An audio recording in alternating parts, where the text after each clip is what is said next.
ஆயுர்வேதம் ஒரு பொக்கிஷம், நம் ஆயுள் நீட்டக்கும் அற்புதம்.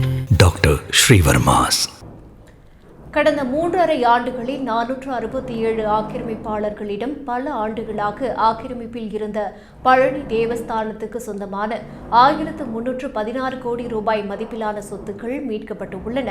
அறுபடை வீடுகளில் 3ஆம் படை வீடான திண்டுக்கல் மாவட்டம் பழனி தண்டாயுதபாணி சுவாமி கோவிலுக்கு தைப்பூசம், பங்குனி உத்திரம் உள்ளிட்ட திருவிழா காலங்களில் லட்சக்கணக்கான பக்தர்கள் வருகின்றனர்.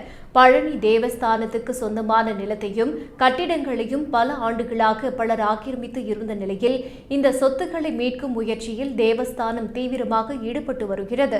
அதன்படி கடந்த 2 ஆண்டுகளுக்கு முன்பு 2.4 கிலோமீட்டர் தூரம் உள்ள கிரிவல பாதையில் பக்தர்களுக்கு இடையூறாக இருந்த ஆக்கிரமிப்பு கடைகள், குடியிருப்புகள், கட்டிடங்கள் அகற்றப்பட்டு 156 கோடி மதிப்பிலான 329 சொத்துக்கள் மீட்கப்பட்டன.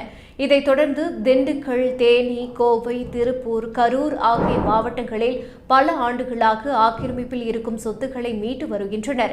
அந்த வகையில் 2022 மே 9 முதல் டிசம்பர் 9ஆம் தேதி வரை கடந்த 3.5 ஆண்டுகளில் ஆக்கிரமிப்பில் இருந்த 137.95 ஏக்கர் நிலமும் 8.52 லட்சம் சதுர அடி மனைகளும் 86,943 சதுர அடி கட்டிடங்களும் என மொத்தம் 467 ஆக்கிரமிப்பாளர்களிடம் இருந்து மீட்கப்பட்டுள்ளது.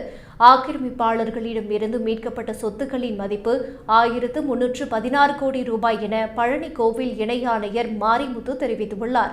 ஆனால் ஆக்கிரமித்தவர்கள் மீது எடுக்கப்பட்ட நடவடிக்கை என்னவென்ற விவரம் தெரியவில்லை.